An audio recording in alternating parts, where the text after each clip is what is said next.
বাড়িটা যদি তালপাতার ছাউনিও হয়, ডাল ভাত যদি একবেলা খায় আর একবেলা না খেয়েও থাকে, শুধু ডাল ভাত অনাহারেও থাকে, ওই মানুষটার যদি আমালে আখলাকে ইসলামের আলো থাকে, নবীর সুন্নাত থাকে, ওই মানুষটা হলো আল্লাহর কাছে প্রিয়। জোরে বলেন সুবহানাল্লাহ। সম্মানিত ভাইরা, আজকে আমার আলোচনার বিষয়বস্তু ঠিক করছি উত্তম আচরণ। কি বললাম? উত্তম আচরণ। যৌবন জীবনে আমার আচরণ কেমন হবে? বৈবাহিক জীবনে একজন স্বামী হিসাবে স্ত্রীর প্রতি তার আচরণ কেমন হবে? স্ত্রী হয়ে স্বামীর প্রতি তার আচরণটা কেমন হবে? আপনি একজন ঋণী, পাওনাদার আপনার কাছে পাবে, ওই পাওনাদারের সঙ্গে আপনি কেমন আচরণ করবেন? আপনি একজন বাবা, আপনার সন্তানের সঙ্গে আপনার কেমন আচরণ হবে? আপনি একজন সন্তান, আপনার বাবার সঙ্গে আপনার কেমন আচরণ হবে? আপনি প্রতিবেশীর সঙ্গে কেমন আচরণ করবেন? অর্থাৎ আপনি একজন রাষ্ট্রপ্রধান বা আপনি একজন নেতা, রাষ্ট্রপ্রধান তার মানে সাধারণ মানুষের সঙ্গে, নাগরিকদের সঙ্গে রাষ্ট্রপ্রধানের আচরণ ব্যবহার কেমন হবে? এগুলো আমাদের আজকে জানা দরকার আছে না নেই? আছে না? পাট করে একটা একটা করে ব্যাখ্যা দেবো। আজকে দিনে আমাদের আচরণ, আখলাক, চরিত্র খারাপ হয়ে গেছে। চলুন সূরা আল আহজাবের সূরাতুল হুজুরাতের 13 নম্বর আয়াত একটু তুলে ধরি, আরেকটু পরিষ্কার হয়ে যাবে। আর সূরা আল আহজাব থেকে আরেকটা আয়াত আমি তুলে ধরবো ইনশাআল্লাহ। সূরাতুল হুজুরাতের 13 নম্বর আয়াতে আল্লাহ পাক বলছেন, একটু ভূমিকা লম্বা নিচ্ছে, অসুবিধা হচ্ছে নাকি? তা সুর টানে হয়নি বলে মন খারাপ করছেন। কথাগুলো আমি একটু ক্লিয়ার করে নেই, কারণ এগুলো একেবারে ঠেলে দিয়ে যাওয়া, আগে দিয়ে যাওয়া কথা নয়। সূরাতুল হুজুরাতের 13 নম্বর আয়াত আল্লাহ পাক বলছেন, ইয়া আইয়ুহান নাসু ইন্না খলাকনাকুম মিন যাকারিন ওয়া উনসা ওয়া জাআলনাকুম শুউবান ওয়া ক্বাবাইলা লিতাআরাফু ইন্না আকরামাকুম ইনদাল্লাহি আতকাকুম। আল্লাহ পাক বলছেন, হে মানব সম্প্রদায়, ইয়া আইয়ুহান নাস ইন্না খলাকনাকুম মিন যাকারিন ওয়া উনসা, নিশ্চয় আমি আল্লাহ এক নারী এবং এক পুরুষ থেকে তোমাদেরকে সৃষ্টি করেছি। তাম পৃথিবীতে যত মানুষ, প্রত্যেক মানুষকে আল্লাহ পাক এক নারী এক পুরুষ থেকে সৃষ্টি করেছেন। সকলের আদি পিতাকে হযরতে আদম আলাইহিস সালাম, সকলের আদি মাতা মা হাওয়া আলাইহিস সালাম, অর্থাৎ এই এক নারী এক পুরুষ থেকে এত মানুষ। আল্লাহ এটাই বলছেন যে ইন্না খলাকনাকুম মিন যাকারিন ওয়া উনসা, আমি আল্লাহ এক নারী এবং এক পুরুষ থেকে তোমাদেরকে সৃষ্টি করেছি। ওয়া জাআলনাকুম শুউবান ওয়া ক্বাবাইলা লিতাআরাফু, এবং বিভিন্ন গোত্রে বিভক্ত করেছি, বিভিন্ন কবিলায়। আছে না? বংশ গোত্র আছে না নেই? আল্লাহ পাক বলছেন যে যাতে তোমরা একে অপরের সঙ্গে পরিচিত হতে পারো। আল্লাহ পাক বলছেন, ইন্না আকরামাকুম ইনদাল্লাহি আতকাকুম, তবে তোমাদের মধ্যে সেই ব্যক্তি আল্লাহর কাছে সবথেকে সম্মানী যে পরহেজগারিতায়, তাকওয়ায় অনেক বেশি। আমরা মানুষ সবাই, কিন্তু আমাদের ভিতরে যে তাকওয়া, পরহেজগারিতা যার ভিতরে যত বেশি, আল্লাহর কাছে তার দাম তত বেশি। অর্থাৎ এখানে আমাদের চেহারা যেমনই হোক, আমাদের গাড়ি বাড়ি যেমনই হোক, লেবাস পোশাক যেমনই হোক, আমাদের ভিতরে তাকওয়া, পরহেজগারিতা, আখলাক, চরিত্র, এগুলো যদি পরিবর্তন, পবিত্র করতে না পারি, আল্লাহর কাছে প্রিয় বান্দা হিসেবে গণ্য হতে পারবো না। এই জন্য আমাদের জীবনের পরিবর্তন দরকার। যুব সমাজের ভিতরে নবীর সুন্নতি আচরণ নেই, আছে কি? নেই। আজকে রাব ব্যবহার, এদের জীবনের পরিবর্তন দরকার। আজকে আমরা সাংসারিক মানুষ, লেনদেন করি বটে, কিন্তু পাওনাদারের সঙ্গে সুন্নতি আচরণ নেই। আজকে গোটা বিশ্বের ভিতরে প্রতিযোগিতা হচ্ছে, মানুষকে কত সুন্দর করে বাড়ি বানাতে পারে, হচ্ছে না? হচ্ছে না? পাশে একটা মানুষ ঘর বানিয়েছে, যখন এই পাশের মানুষটার পয়সা হয়েছে, দেখছে ওর থেকে আপডেট কিছু করা যায় কিনা। কথা ঠিক বলছি না ভুল বলছি? উপর থেকে, বাইরে থেকে চকচকে ঝকঝকে হচ্ছে, সব প্রিমিয়াম কোয়ালিটির কালার, রং, লং লাইফ 15 বছর ওয়ারেন্টি। হ্যাঁ, কিন্তু ঘরের ভিতরে দেখবেন প্রকৃত শান্তি নেই।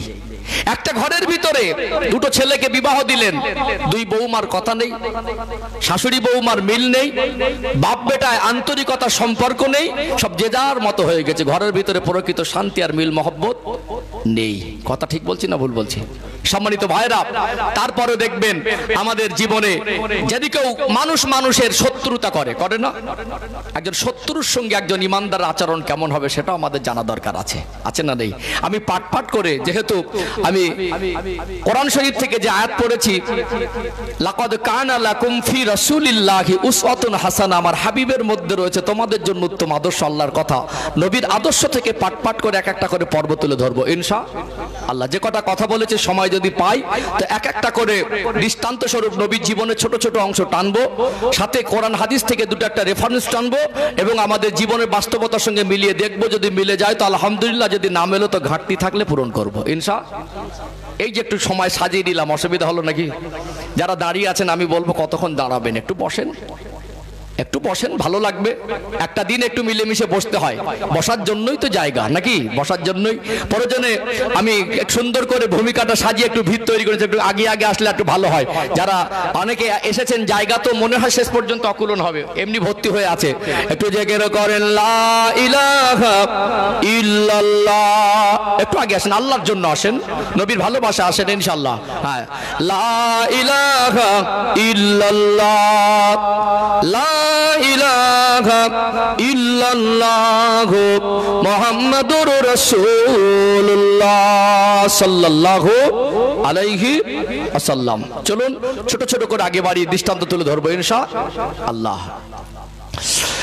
সোনার মানিকেরা, নওজোয়ান তরুণেরা, ও সোনার ময়না যুবকেরা, আব্বারা মায়েরা, আল্লাহ দয়াময় পবিত্র কালাম কোরআনুল কারীমের 28 নম্বর পারায় সূরা হাশরের মধ্যে জানিয়ে দেন, ওমা আতাকুমুর রাসূলু ফাখুযুহু ওমা নাহাকুম আনহু ফান্তাহু।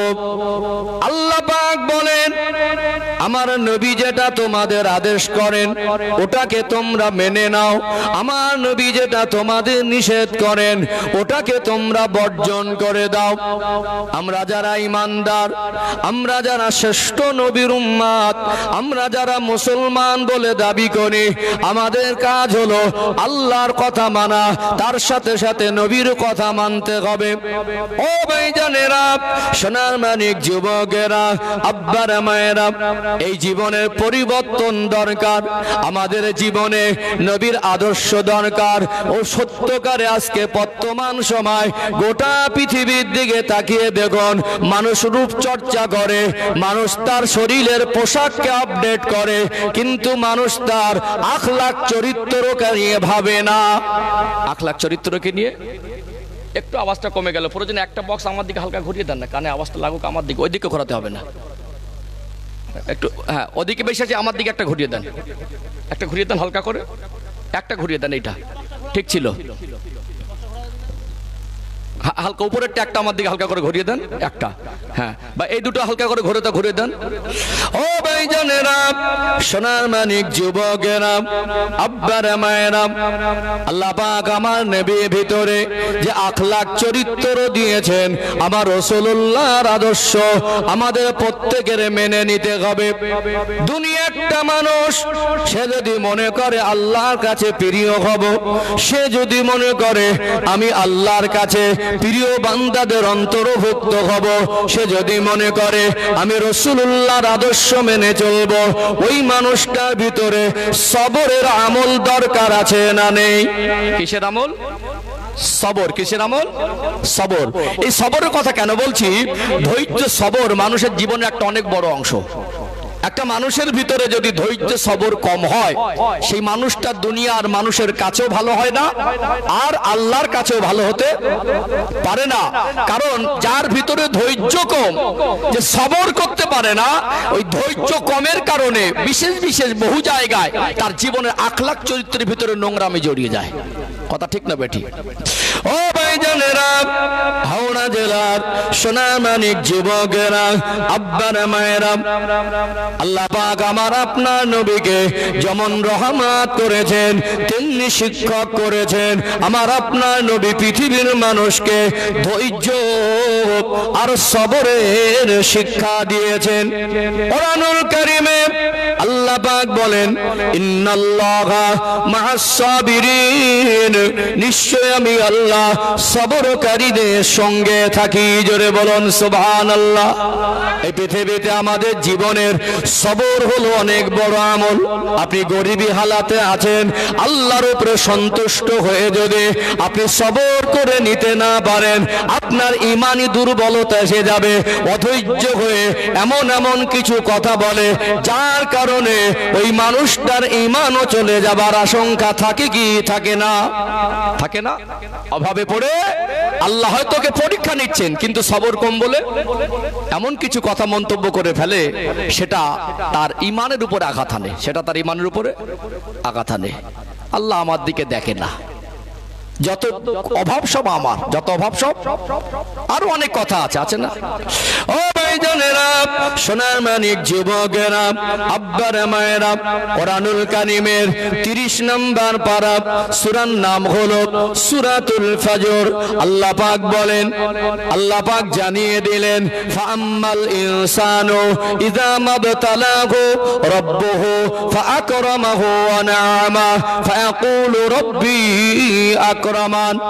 আমি আল্লাহ মানুষকে পরীক্ষা করার জন্য যখন মাল সম্পদ দেই, ওই মানুষটা বলে আল্লাহ আমার প্রতি অনুগ্রহ আর দয়া করেছে, কিন্তু মানুষ বলে না যে আল্লাহ আমাকে পরীক্ষা করার জন্য দিয়েছে। আল্লাহ কি বলছেন? যখন মানুষকে পরীক্ষা করার জন্য মাল সম্পদ দেই, অধিকাংশ যারা ধনী মানুষ ওটা বসা করবেন, পাশে বসবেন, দেখবেন বলে আল্লাহ আমাকে অনেক কিছু দিয়েছে। কি বলে? আল্লাহ আমাকে অনেক কিছু দিয়েছে, কিন্তু বলে না যে আল্লাহ আমাকে যা দিয়েছে ওটা পরীক্ষার জন্য। সম্মান যদি দেয় পরীক্ষার জন্য, সম্পদ যদি দেয় পরীক্ষার জন্য, নেতৃত্ব যদি দেয় পরীক্ষার জন্য, সুখও যদি দেয় পরীক্ষার জন্য, রাজত্ব যদি দান করে সেটা পরীক্ষা স্বরূপ। কি স্বরূপ? পরীক্ষা স্বরূপ। অথচ মানুষ বলে আল্লাহ আমার প্রতি ফায়াকুলু রব্বি আকরামান। আল্লাহ বলছে, মানুষ বলে যে আল্লাহ আমার প্রতি অনুগ্রহ করেছে, অনেক কিছু দিয়েছে, কিন্তু মানুষ বলে না যে আল্লাহ যা কিছু দিয়েছেন আমাকে পরীক্ষা করার জন্য। পরের আয়াতে আল্লাহ পাক বলেন, আম্মা ইযা মাবতালাহু ফাকাদারা আলাইহি রিজকা ফায়াকুলু রাব্বি আহানান। আমি আল্লাহ পরীক্ষার জন্য মানুষকে যখন তার রিজিক সংকুচিত করে দেই, একটু অভাব অনাটনে ফেলে দেই, ওই মানুষটা বলে আল্লাহ আমাকে হেয় করেছে। অথচ আল্লাহর কথা অনুযায়ী, কোরআনের আয়াত অনুযায়ী, আল্লাহ কাউকে যদি সুখ শান্তি সম্মান রাজত্ব নেতৃত্ব মাল সম্পদ দেন, ওটাও আল্লাহর পরীক্ষা। আর আল্লাহ যদি কাউকে অভাব অনাটন দেন, সেটাও আল্লাহর পরীক্ষা। যতটুকু দিয়েছেন ওইটুকু নিয়ে সবর করা, আল্লাহর প্রতি সন্তুষ্ট থাকা, আর আল্লাহ পাকের শুকরিয়া আদায় করা। আল্লাহ পাক বলেন, লা ইন শাকারতুম লা আযীদান্নাকুম। ওরে আমার বান্দা বান্দি, তোমরা যদি আমার নেয়ামত পেয়ে শুকরিয়া আদায় করো, আমি আল্লাহ নেয়ামতকে বৃদ্ধি করে দেব। জোরে বলেন না। তাহলে আমরা কি মানে অনেকে সন্তুষ্ট হতে পারি না আল্লাহর উপরে? কি হতে পারি না? সন্তুষ্ট। তাহলে অভাব আসলে ধৈর্যের দরকার হয় না? অভাব আসলে ধৈর্যের দরকার হয়। যখন মুসিবত আসে তখনও ধৈর্যের দরকার হয়। যখন মানুষ শত্রুতা করে তখনও ধৈর্যের দরকার। একটু হ্যাঁ দেন না, ধৈর্যের দরকার হয়। আবার দেখবেন যখন আপনি কঠিন রোগে পড়বেন তখনও ধৈর্যের দরকার হয়। আল্লাহ মানুষকে বিভিন্ন ভাবে পরীক্ষা নেন। অথচ আমরা যদি মুমিন হই, আমাদের উচিত আল্লাহর সিদ্ধান্তে সন্তুষ্ট থাকা। কি থাকা? এই সন্তুষ্ট থাকতে গেলে তাহলে আমাদের ভিতরে ধৈর্য দরকার। কি দরকার? একটু হ্যাঁ দেন। আপনার প্রতিবেশীর সঙ্গে একটু ভুল বোঝাবুঝি হলো, ধৈর্য কম, কি হয়? গালাগালি শুরু করে দিল। যাদের ধৈর্য কম, সহ্য করতে পারে না, কিছু একটা কারোর মুখ থেকে শুনলো গালাগালি, গালাগালি থেকে কি হয়? একটু ঝগড়া বেড়ে যায়, ঝগড়া থেকে মারামারি, মারামারি থেকে খুন খারাপি, কেসকাবারি। হচ্ছে না? হচ্ছে না? শুধুমাত্র ধৈর্য যদি কম থাকে, একটা মানুষ কতটা নিচে নেমে যেতে পারে। কথা মনে বুঝতে পারছেন না? কোথায় নিয়ে গেল? আপনি স্বামী আর স্ত্রী সুন্দর সাজানো গোছানো সংসার, আপনার স্ত্রীর ধৈর্য কম। স্বামী হয়তো বা একটু ওলট পালট করে ফেলেছে, কিন্তু স্ত্রী উল্টো রিয়াকশন দিল। রিয়াকশন দেওয়ার কারণে স্বামী রেগে গিয়ে মারামারি শুরু করল। ধৈর্য কম। কি কম? স্ত্রীর ধৈর্য কম, স্বামীর কথাটা একটু সহ্য করলো না, সে যখন উল্টো রিয়াকশন দিল, স্বামী আবার একটু ধৈর্য কম, সে দু চার ঘা কষিয়ে দিল। কি হলো? প্রথমে ছিল একটু ভুল বোঝাবুঝি, দুজনের মধ্যে ধৈর্য কমের কারণে সেটা পরিণত হলো ঝগড়ায়, তারপরে ধাপে মারামারি, তারপরে রাগ করে বাপের বাড়ি, তারপরে কেসকা বাড়ি, তারপরে ছাড়াছাড়ি। সোনার সংসারটা তছনছ হয়ে গেল। কি হচ্ছে না? হয় না? কিছু কিছু ছেলে দেখবেন পোশাক দেখে, লেবাস দেখে, চালচলন দেখে ক্ষণিকের জন্য মনে হবে ও খুব সম্ভ্রান্ত পরিবারের ছেলে, শিক্ষিত ছেলে। হঠাৎ একটু ভুল বোঝাবুঝি হয়ে গেল, এত জঘন্য ভাষায় গালাগালি করে, শয়তানও লজ্জা পাবে। আছে না নেই? আছে না নেই? তবে এর ভিতরে যারা আছেন কেউ গালাগালি টালি দেয় না। কে এর ভিতরে যারা আছেন আমার মনে হয় কেউ গালাগালি দেয় না। আচ্ছা, একটা মানুষ যদি তার ভিতরে ধৈর্য থাকে, অত সহজে তার মুখ থেকে গালাগালি বেরোবে? একটু হ্যাঁ দেন না, গালাগালি বেরোবে?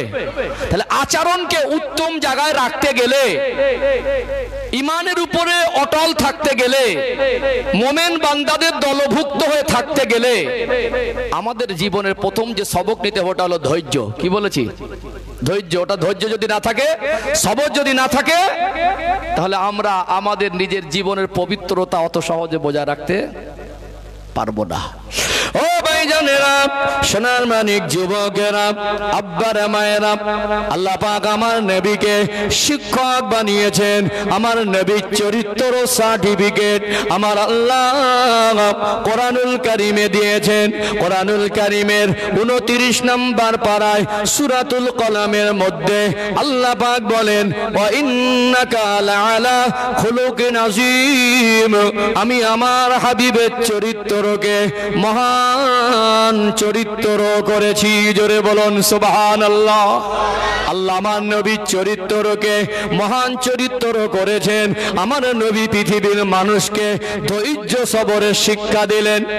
আমার নবী যারা জানের দুশমন, নবীকে যারা জানে মেরে ফেলে দিতে চেয়েছে, নবী আমার তাদের উপরে ধৈর্য হারা হয়ে যায়নি। আর আমরা সামান্য কিছু হলে ধৈর্য হারিয়ে ফেলি। নবী আমার বয়স হলো 40 বছর। আল্লাহ পাক নবুয়ত প্রদান করলেন। আল্লাহ নবী দিন প্রচারের মহান দায়িত্ব পেলেন। প্রথম 3টে বছর গোপনে গোপনে ইসলাম প্রচার করলেন। আল্লাহ নবীর বয়স হয়ে গেল 43 বছর। প্রথম 3 বছর গোপন ইসলাম প্রচার। ভাইজান এই বক্সটা একটু ঘুরিয়ে দেন না, মানে আওয়াজটা একটু কানে না আসলে গলায় প্রেশার লাগে। কোন দিকে টানবে? একটু আওয়াজ নেই, বাড়িয়ে দেন। একটু না হালকা ঘুরিয়ে দিলে, এখান থেকে একটু কানে আওয়াজ না লাগলে গলায় প্রেশার লাগে।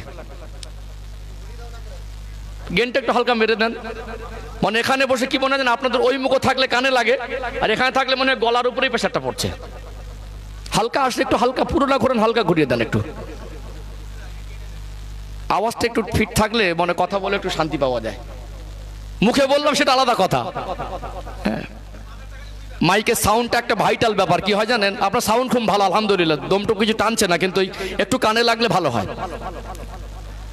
দেখবেন একই বক্তা, একই আলেম, কিন্তু বিভিন্ন জায়গায় কথার ধাঁচভঙ্গিটা আলাদা আলাদা হয়, যেটা মাইকের কারণ। একটুখানি জাস্ট হালকা ঘুরিয়ে দেন। হ্যাঁ, গেনটাতে না টানে, আর একটু হালকা দেন।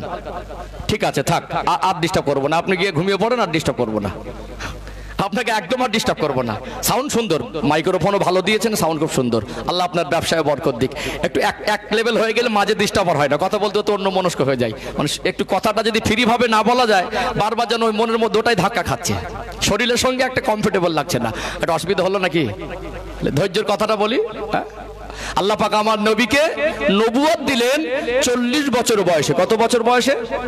প্রথম 3 বছর গোপনে দিন প্রচার করেছেন। ক বছর? 3 বছর। আমার আপনার নবীর বয়স হয়ে গেল 43 বছর। 3 বছর গোপন ইসলাম প্রচার করলেন। আল্লাহ পাক পুনরায় ওহী করলেন, আমার হাবিব আর লুকিয়ে নয়, এবারে প্রকাশ্যে আপনি কলেমার বাণী প্রচার করেন। আল্লাহ নবীর উপরে কোরআনুল কারীমের আয়াত নাজিল হয়ে গেল, ওয়া আনজির আশিরাতাকাল আকরাবিন, আপনার যারা নিকটস্থ আত্মীয়, আপনার যারা বংশের মানুষ, আপনি তাদেরকে আল্লাহর আখিরাত সম্পর্কে, আযাবে জাহান্নাম সম্পর্কে, পরকালে জীবন সম্পর্কে ভয় প্রদর্শন করান। নবী আমার ময়দানে নেমে গেলেন, মক্কার মানুষদের কাছে কলেমার বাণী প্রচার শুরু করলেন। যেদিন থেকে আমার নবী, আপনার নবী, নবী প্রকাশ্যে কলেমার বাণী প্রচার শুরু করে দিলেন, মক্কার জমিনে দুশমন তৈরি হয়ে গেল।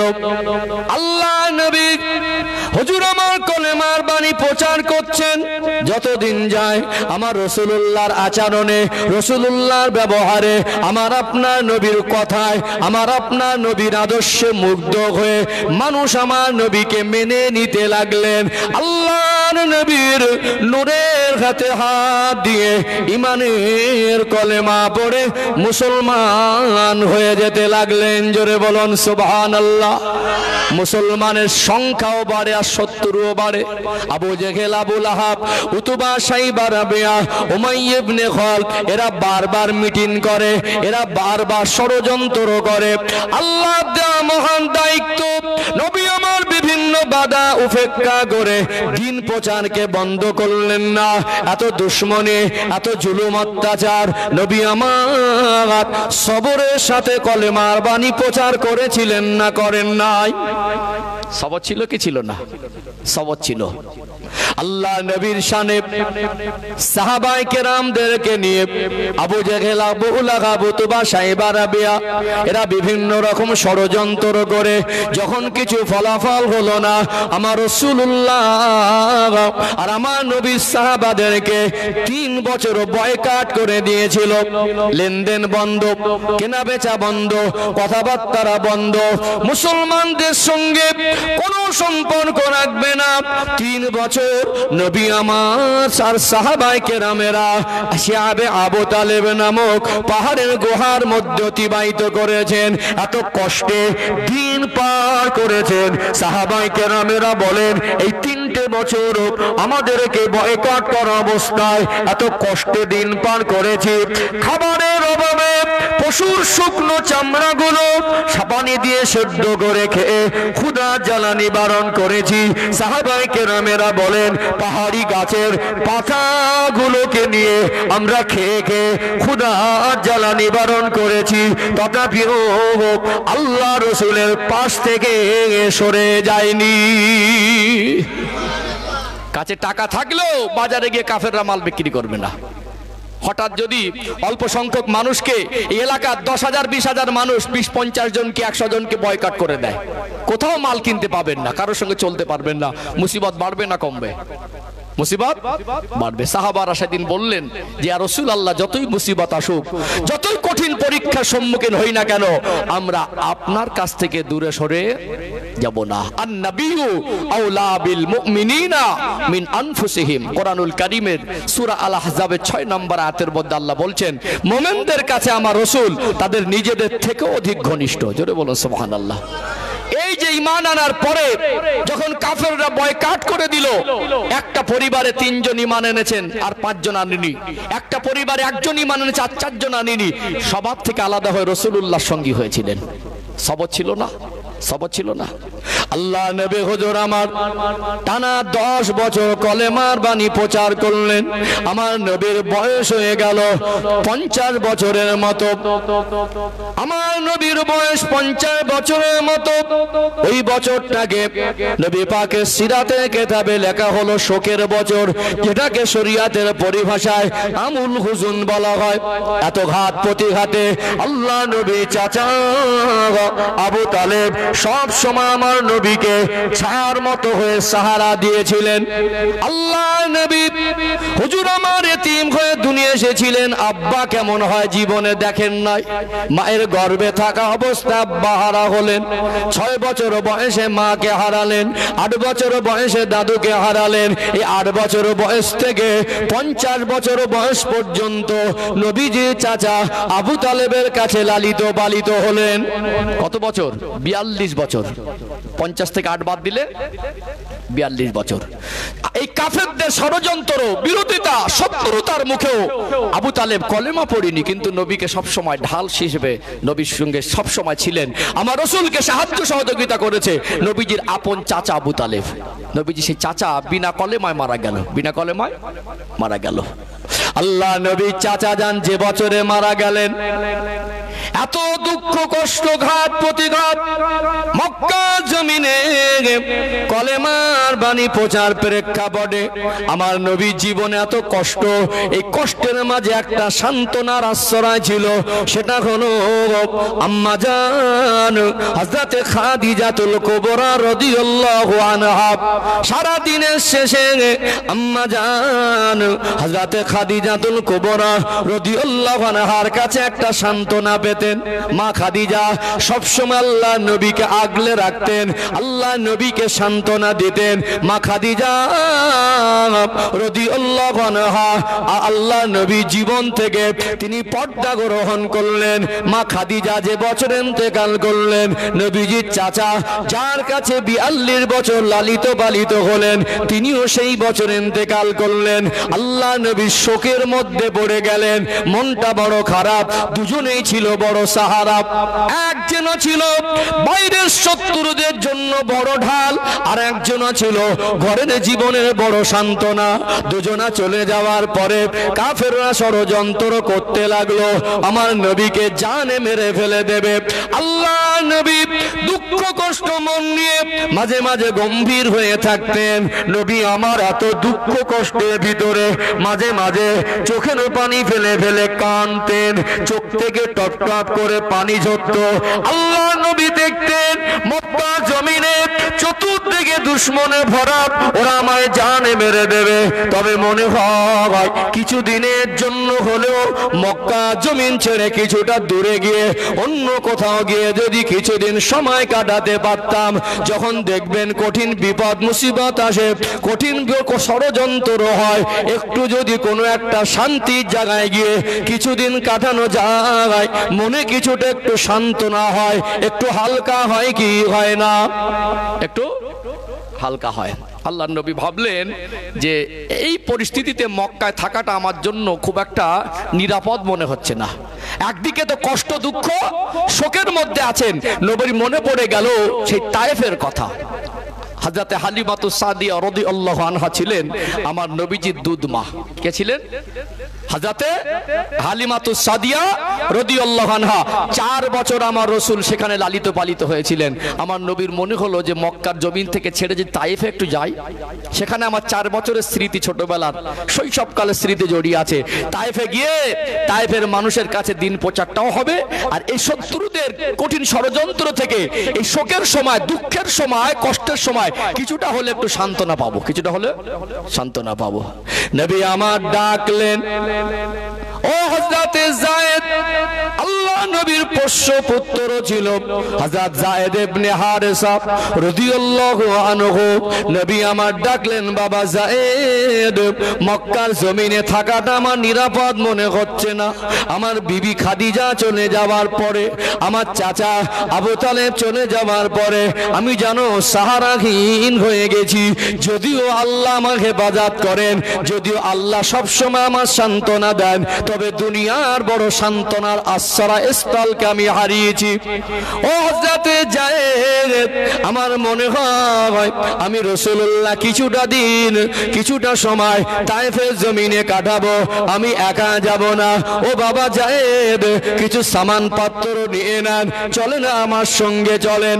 আল্লাহ নবীর পোষ্য পুত্র হযরত যায়েদ ইবনে হারেসা রাদিয়াল্লাহু আনহুকে আমার নবীর সঙ্গে নিয়ে মক্কার জমিন থেকে তায়েফের জমিনে চলে গেলেন। টানা 1 মাস গোটা তায়েফের অলি গলি নবী ঘুরে কলেমার বাণী প্রচার শুরু করলেন। তায়েফের মানুষকে ডেকে ডেকে বলেন, ও তায়েফবাসী, ও তায়েফের মানুষেরা, আমি সেই মুহাম্মদ সাল্লাল্লাহু আলাইহি ওয়াসাল্লাম আমার জীবনের 4টে বছর এই তায়েফে অতিবাহিত করেছি। আল্লাহ আমায় নবুয়ত দিয়েছেন, আল্লাহ আমায় মহান দায়িত্ব দিয়েছেন, কলেমা বাণী প্রচার করার দায়িত্ব দিয়েছেন। ও তায়েফের মানুষ, আপনারা আমাকে নবী বলে মেনে নেন, আল্লাহকে এক বলে মেনে নেন, ঈমানের কলেমা পড়ে মুসলমান হয়ে যান। একটা মাস গোটা তায়েফ ঘুরে ঘুরে কলেমার বাণী প্রচার করলেন। 1 মাস কলেমার বাণী প্রচার করেও একটাও তায়েফবাসী ঈমান আনে নাই। বরং তায়েফের কিছু মানুষ যারা হিংস্র, যারা দুষ্ট প্রকৃতির মানুষ, তারা ভাবলো এই মানুষটাকে তায়েফ থেকে তাড়িয়ে দিতে হবে। আল্লাহ নবীর পিছনে তায়েফের মানুষও দুশমনি শুরু করে দিল। ছোট ছোট বাচ্চাদের লেলিয়ে দিতে লাগলো, দেখ পাগল এসেছে, একে তাড়িয়ে দিতে হবে। আল্লাহ নবীর পিছনে ছোট ছোট বাচ্চাদের নিয়ে, কিছু যুবকদের নিয়ে, উগ্র মানসিকতার কিছু মানুষকে নিয়ে আমার নবীর পিছনে তাড়া করতে লাগলো, এই তায়েফ থেকে বেরিয়ে যা, এখানে থাকতে দেব না।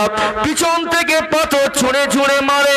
নবী আমার বুঝতে পেরে গেলেন তায়েফের মানুষের রূপটা হিংস্র রূপ ধারণ করেছে, এরা আমাদের পিছনে চরম শত্রুতা করছে। আল্লাহ নবী বলেন, বাবা যায়েদ, আর কতক্ষণ পাথরের মার খাবেন, চলুন বাবা তায়েফ ছেড়ে বেরিয়ে যায়।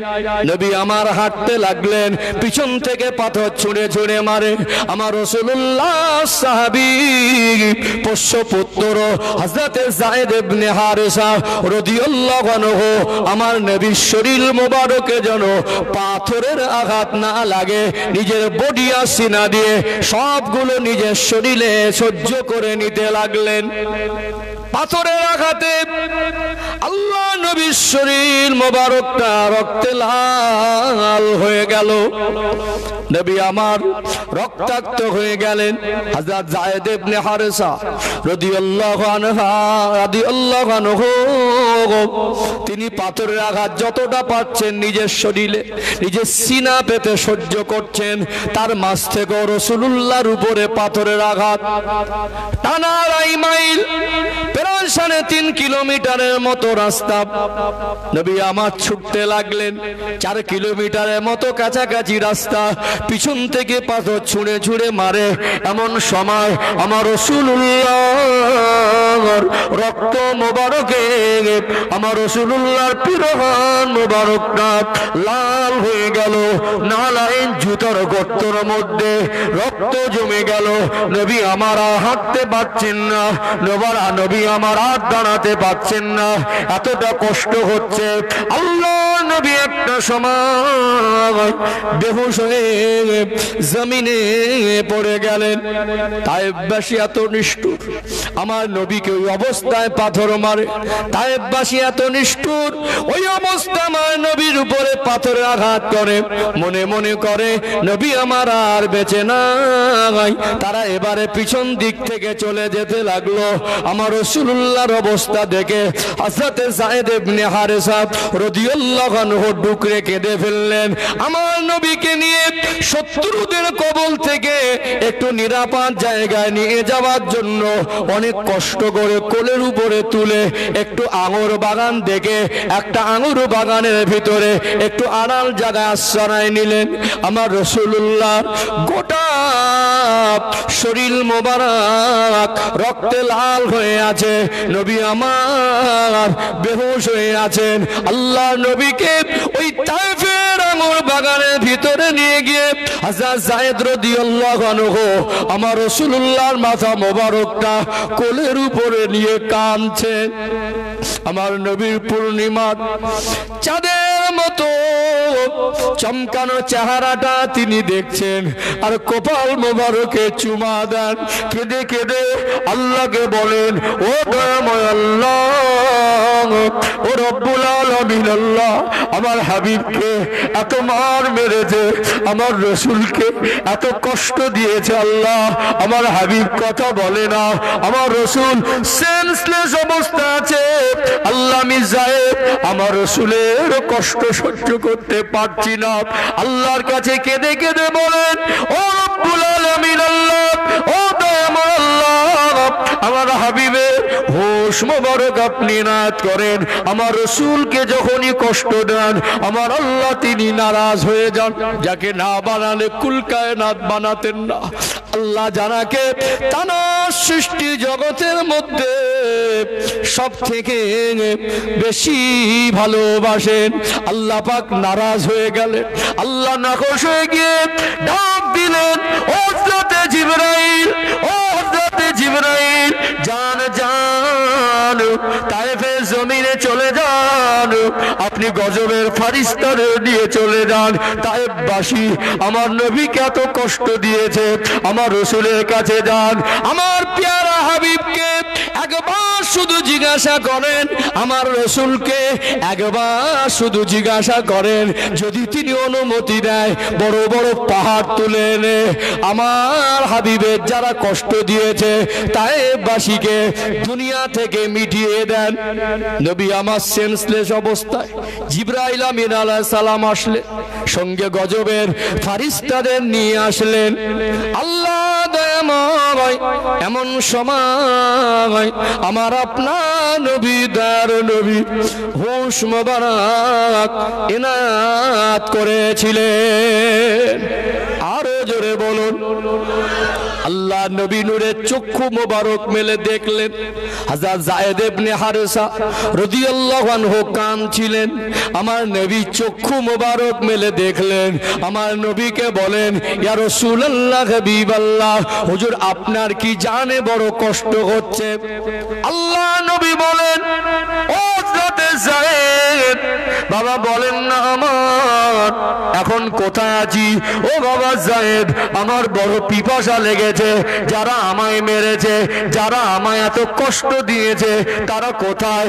আল্লাহ নবীকে বলেন, ইয়া রাসূলুল্লাহ, ইয়া হাবিবাল্লাহ, যারা আপনায় মেরেছে তারা এখানে কেউ নাই, আমি একটু নিরাপদ জায়গায় অনেক কষ্ট করে আপনাকে কোলে করে নিয়ে এই আঙুর বাগানের মধ্যে আশ্রয় নিয়েছি। আল্লাহ নবী তখন শরীরে বড় যন্ত্রণার কষ্ট। নবী আমার বলে, বাবা যায়েদ একটু কি পানি পাওয়া যাবে?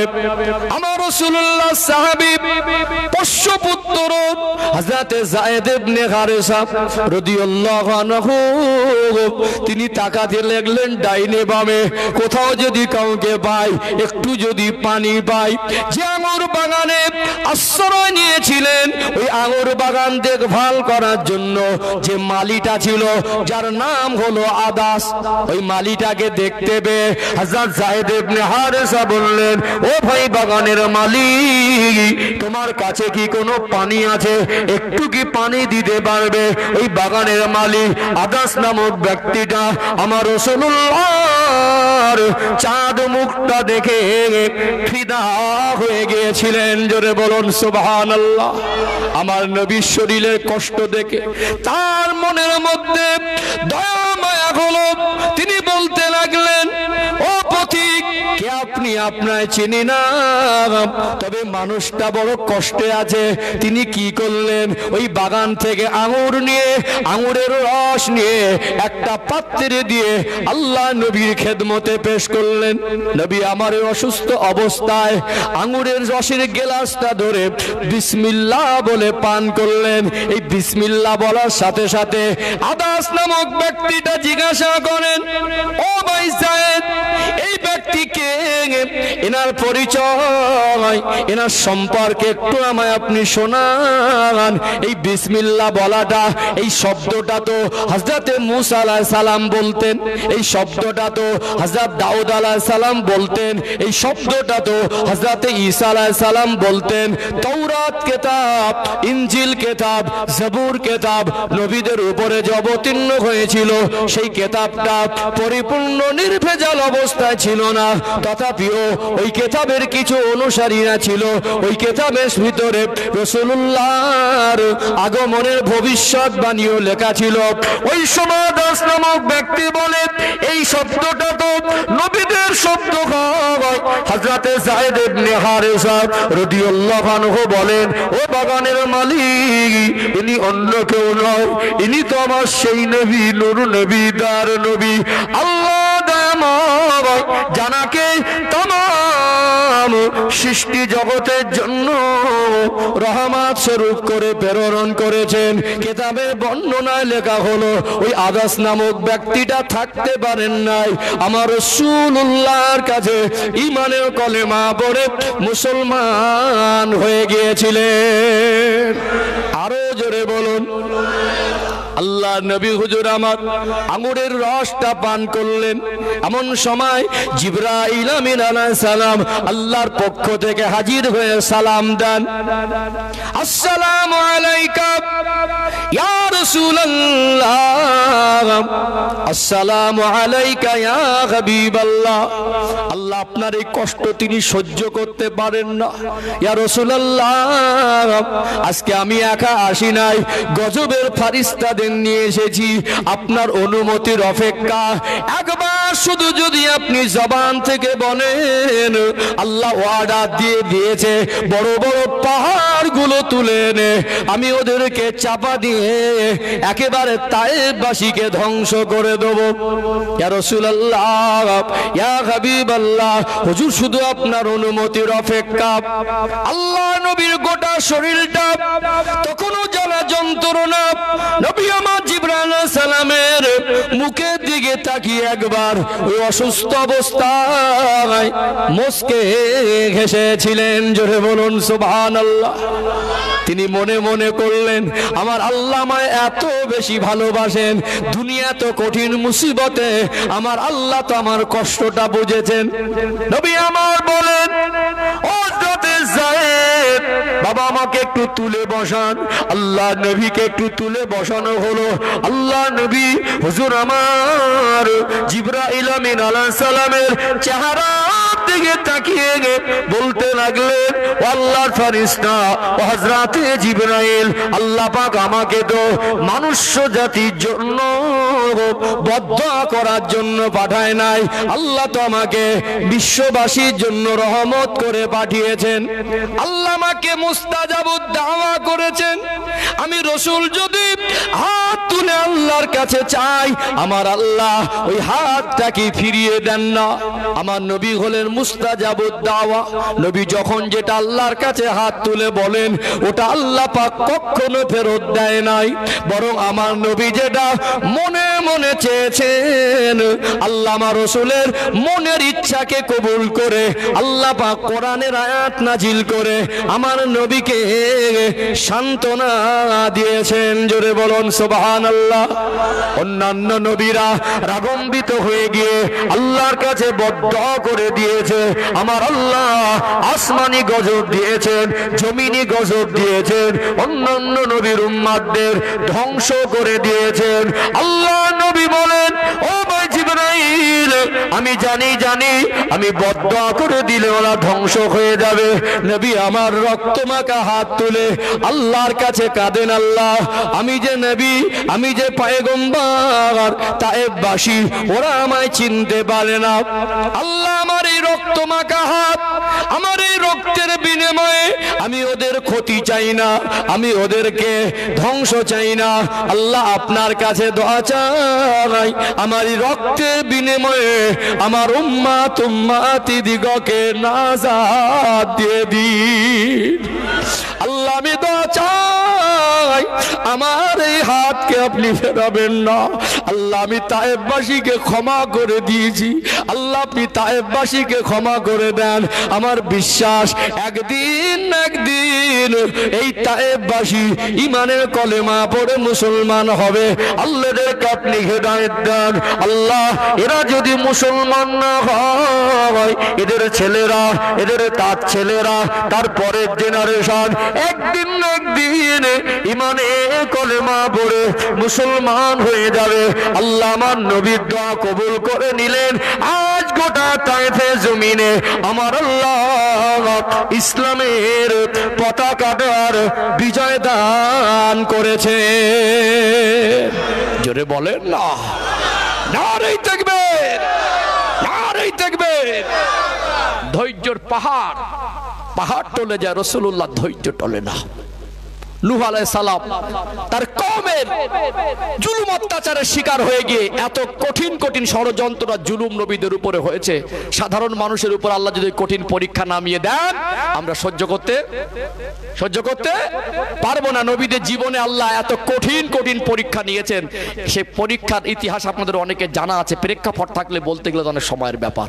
সম্মানিত ভাইরা, আল্লাহ পাক নূহ আলাইহিস সালামের বদদোয়া কবুল করে গজব দিলেন। 40 দিন এই গোটা পৃথিবীটাকে পানির মধ্যে ডুবিয়ে রেখেছিলেন। কতদিন?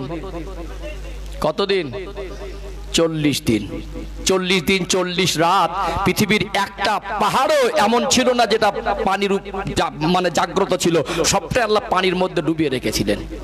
হুদ আলাইহিস সালামের কওমকে আল্লাহ পাক আসমান থেকে পাথর বর্ষেছে, আগুন বর্ষেছে। আল্লাহ পাক লূত আলাইহিস সালামের কওমকে পাথর বানিয়ে দিয়েছেন, জমিন ধসিয়ে দিয়েছেন। আল্লাহর হাবিব যদি একবার বলতেন আল্লাহদের ধ্বংস করে দেন। আল্লাহ এরা আমাকে, ওরা মনে করে যে তায়েফবাসী মনে করেছিল যে আমার নবী মরেই গেছে। সেই নবী আমার যাকে জানে মেরে ফেলে দিয়েছে, মনে করেছে মেরেই দিয়েছি, সেই নবী আমার রক্ত মাখা হাত নিয়ে ওই রক্তের বিনিময়, যারা রক্ত ঝরিয়েছে ওই রক্তের বিনিময়ে আল্লাহর কাছে তাদের হেদায়েত চাইছেন। আল্লাহ বলছেন লাকাদ কানা লাকুম ফি রাসূলিল্লাহি উসওয়াতুন হাসানা, আমার হাবিবের মধ্যে রয়েছে তোমাদের জন্য উত্তম আদর্শ। তুমি তোমার জীবনে সবরের সবক নিয়ে নাও। আমার রাসূল যদি এতটা সবর করতে পারে, তুমি তোমার জীবনে রাসূলুল্লাহর আদর্শ থেকে সবরের শিক্ষাটা নিয়ে নাও। তোমার জীবনে ঈমানও মজবুত হবে, তোমার জীবনে জান্নাতের হকদার হয়ে যাবে, তোমার জীবনটা আমি আল্লাহ সম্মানের বানিয়ে দেবো। জোরে বলুন। যারা আজকে দুনিয়ায় যাদের ধৈর্য কম, বলুন তো দুনিয়ায় মানুষটা কার কাছে ভালো? কার কাছে ভালো? একটা গালাগালি মানুষ কখন দেয়, মারামারি কখন করে? ধৈর্য হারা হয়ে গিয়ে না? কি হয়ে গিয়ে? ধৈর্য হারা হয়ে গিয়ে। একটু ভুল বোঝাবুঝি হলো বা কেউ আপনাকে রাগালো, রাগটা যদি সহ্য করতে পারেন তাহলে গালাগালির প্রয়োজন দেন না, গালাগালির প্রয়োজন হবে না। আর যদি গালাগালি মানে রাগটা কন্ট্রোল না করতে পারেন, গালাগালি থেকে গলা ধাক্কা, মারামারি হচ্ছে না? হয় না? যত রকম ঝগড়া বা অশান্তি হয়, অধিকাংশ ঝগড়া অশান্তির পিছনে আমাদের ধৈর্য কম, তার কারণ। একটা মানুষ ভুল করলে আমরা তো ভালোবাসা দিয়ে সবর করে তাকে ধরিয়ে দিতে পারি, অথচ ওই ধৈর্য না, কেউ যদি কারোর উপরে ভুল করে আমরা প্রতিশোধ নেবার, বদলা নেওয়ায় ব্যস্ত হয়ে পড়ি। কেউ হয়তো আপনার পিছনে লাগালো যে আপনার নামে লোকটা ওই বলেছে, কথা বুঝতে পারছেন না? আপনি ধৈর্য হারা হয়ে গিয়ে হঠাৎ মানে যাচাই বাছাই না করে, এখন যদি আমি সিচুয়েশন বোঝাচ্ছি, এখন যদি কেউ কারোর নামে বলে অমুক পার্টির নেতার লোকের নামে অমুক ব্যক্তিটাই বলেছে, তার উপরে অ্যাকশন হচ্ছে না? একটু হাঁকু দেন না। আদিও নিজে কানে শুনিনি, নিজে কানে বলেছে কিনা সেটার সত্যতা এখনো প্রমাণ হয়নি। এর বিপরীত আমি রাজনীতির নেতা না, রাজনীতির মঞ্চ না, রাজনীতির বক্তব্য করার জন্য এখানে আমাকে বসানো হয়নি। আর আমার হিসাবটুকু আছে 2009 সাল থেকে আমার বক্তব্যের ব্যাকগ্রাউন্ড দেখে নেবেন, আমি কোনোদিন কোনো রাজনীতির নেতার দালালিও করিনি। সম্মানিত ভাইরা, আমি আমার নীতি আদর্শ নিয়ে থাকি, নীতি বিক্রি করে খাওয়া মানুষ না। আমি এটা বোঝাতে চাই, অনেক সময় আমাদের ধৈর্য হারা হয়ে গিয়ে, ধৈর্য কম, সবর কম, তার কারণে অসহায় নিরীহ মানুষকে আমরা ফাঁসিয়ে দেই। কি করি? হাঁকু দেন। নির্দোষ মানুষ জেল খাটছে, একটা অসহায় নিরীহ মানুষ, সেই মানুষটাকে আমরা তার ঘর বাড়ি সব উৎখাত করে দেই। একটু হাঁকু দেন। কিসের কারণে? ধৈর্য কম, ধৈর্য কম। ধৈর্য থেকে সবরটা করে নেন, দেখবেন জবান পবিত্র হয়ে যাবে। কি পবিত্র হয়ে যাবে? জবান পবিত্র হয়ে যাবে। অধিকাংশ যারা বেশি গালাগালির অভ্যস্ত তাদের ধৈর্য কম। এখন গালাগালিটা মানে ফ্যাশন হয়ে গেছে। এখন কিছু মুরব্বীও গালাগালি যা দেয় ওইভাবে দম নেয় না। হ্যাঁ, বয়স হয়ে গেছে বাবাজির, ওরে সর্বনাশ। বয়স হলে কি হবে? বয়সও বেড়েছে আর গালাগালির বেগও বেড়েছে। আমাদের কিছু চাচিমার ভাবি আছে কেউটে সাপের থেকে বিষ বেশি, মারাত্মক ব্যাপার। যে চাচিমার ভাবি আছে কেউটে সাপের থেকে বিষ বেশি। কেউটে সাপের বিষ মানে মাঝে মাঝে কোনো গোখর সাপের বিষ যদি কামড়েও দেয় হসপিটালে গিয়ে মানে ট্রিটমেন্ট করে সুস্থ হয়ে বাড়ি আসে। কিছু কিছু চাচিমার আর ভাবির যা গালাগালির বিষ, ও ডক্টরখানাতে ঘুরিয়ে আনলেও সোজা হচ্ছে না। কি রাগ করছেন নাকি? কষ্ট পাচ্ছেন? ধৈর্য ধরতে হবে। এখান থেকে আমরা প্রথম শিক্ষা নেব নবীর আদর্শ থেকে, আমরা সবরকারীদের অন্তর্ভুক্ত হব ইনশাআল্লাহ। অসুস্থ হয়ে কষ্ট হলে এরকম মানুষ বলে ফেলে আল্লাহ দেখে দেখে রোগটা আমাকে দিল। কে? আল্লাহর কাছে বলেন, আল্লাহ আমার থেকে কত মানুষ অসুস্থ হয়ে আছে, আল্লাহ আপনি রোগ দেনেওয়ালা, আপনি শেফা করনেওয়ালা।